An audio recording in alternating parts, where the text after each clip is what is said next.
Most people wake up tired and call it normal. Most people go to jobs they don't enjoy and call it responsibility. Most people stay in relationships that stopped fulfilling them years ago and call it loyalty. Most people smile when they're hurting and call it being strong. Most people know exactly what's bothering them, but never say it out loud. And that is where the cycle begins. Because when you ignore what you feel, it does not disappear, my friends. It doesn't just vanish, it goes underground. The anger becomes anxiety. The sadness becomes numbness. The resentment becomes exhaustion. The fear becomes procrastination. And before too long, you're carrying emotional weight that was never even meant to be on your shoulders, my friends.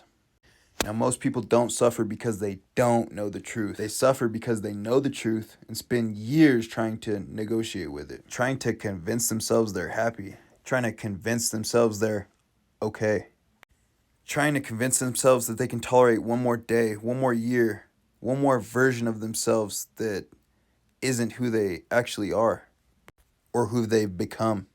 But, my friends, our feelings are not our enemies, they're messengers. And the longer you silence a messenger, my friends, the louder the message becomes. Maybe the anxiety isn't random.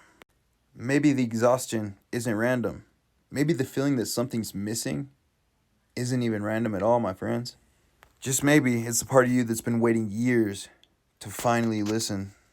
What if the real prison isn't your circumstances at all? What if it's pretending you're okay with them, my friends? The hardest truth most people have to face is that they're living a life that their heart never truly even asked for or doesn't want to live, my friends.